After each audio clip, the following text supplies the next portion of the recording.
പല ജനപ്രതിനിധികളുടെയും വിലയില്ലായ്മയും അറിവില്ലായ്മയും വെളിപ്പെടുത്തുന്ന കാര്യങ്ങളായിരുന്നു എന്ന് പറയാൻ നമുക്ക് കഴിയും.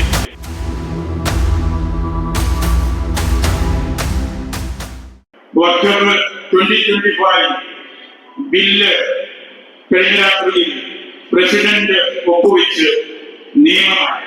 മാസങ്ങൾ നീണ്ട പഠനങ്ങളും ലോകസഭയിലെയും രാജ്യസഭയിലെയും മണിക്കൂറുകൾ നീണ്ട ചർച്ചകളും വാഗ്വാദങ്ങളും വിവിധ രാഷ്ട്രീയ പാർട്ടികളോടും ജനപ്രതിനിധികളോടും ഉള്ള ആലോചനയിൽ നിന്നും വന്ന കാര്യങ്ങളാണ്.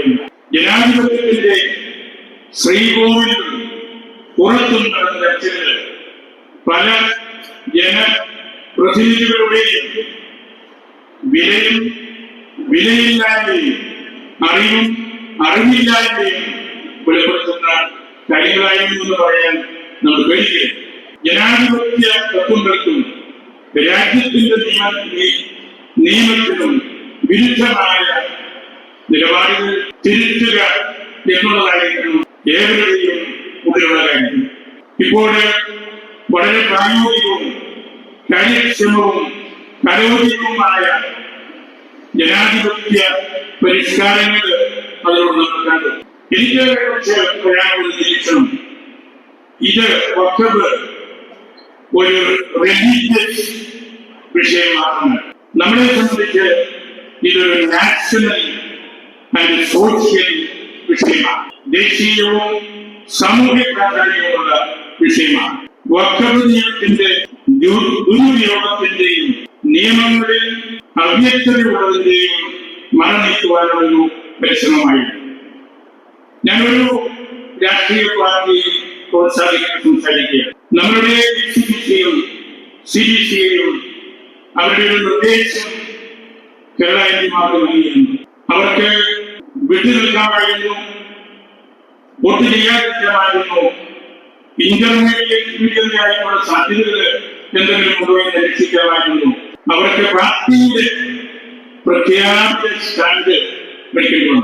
നമ്മുടെ കമ്മ്യൂണിറ്റിയുടെ ഏതെങ്കിലും കാര്യങ്ങൾ വരുമ്പോൾ കഴിവില്ലാത്തവരെ പോലെ നമ്മളിപ്പോൾ നിൽക്കുകയാണ്. പരിമിതികൾ അവർക്കുണ്ട്, നമുക്കറിയാം. പക്ഷേ പൊതുരംഗത്ത് വരുമ്പോൾ രാഷ്ട്രീയ മുന്നണിയോടും രാഷ്ട്രീയ സംവിധാനത്തോടും ഉള്ള നമ്മളുടെ കമ്മിറ്റ്മെന്റ് മാത്രം, നമ്മുടെ കമ്മിറ്റ്മെന്റ് നമ്മുടെ രാജ്യത്തോടാണ്, ഇവിടുത്തെ ജനങ്ങളോടാണ്, നാനാജാതി മതസ്ഥരോടാണ്. അവർക്ക് ഒബ്ജക്ഷൻ ഓഫ് കോൺഷ്യൻസ് എങ്കിലും ഒന്ന് പറയാനായിരുന്നു. മനസാക്ഷി എന്നുള്ളത് മുകളിൽ നിന്ന് മാത്രം കയറി വരുന്ന ഒരു കാര്യം. മൈനോറിറ്റികൾ സംരക്ഷിക്കപ്പെടേണ്ടതായിട്ടുണ്ട്. നമ്മളും അതിൽ പെടുന്നവരാണ്, ഒരു സംശയവുമില്ല. പക്ഷേ അക്രമങ്ങൾ അഴിച്ചുവിടുന്നതും തിന്മകളെ പ്രോത്സാഹിപ്പിക്കുന്നതും ഒരിക്കലും ശരിയല്ല. ആരെയും നമ്മൾ സംരക്ഷിക്കുകയോ അല്ലെങ്കിൽ സംസാര വിഷയമാക്കുകയോ ചെയ്യുന്നത് രാഷ്ട്രീയത്തിന്റെ പേരിൽ. ഭരണഘടനാ മാറ്റങ്ങൾ എളുപ്പത്തിൽ കൊണ്ടുവരണമെന്ന് ആരും പറയുന്നു. പക്ഷേ ഈ രാജ്യത്തുള്ള ഇൻഡസ്ട്രീസിനെ എതിർക്കാൻ തെരഞ്ഞെടുക്കപ്പെട്ട ആളുകൾക്ക് ഉത്തരവാദിത്വം.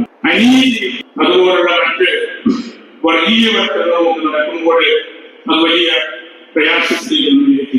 ഞങ്ങളോട് പറയാൻ വളരെ ഇൻഫ്ലുവൻഷ്യലായ ഒരു സമുദായമാണ്.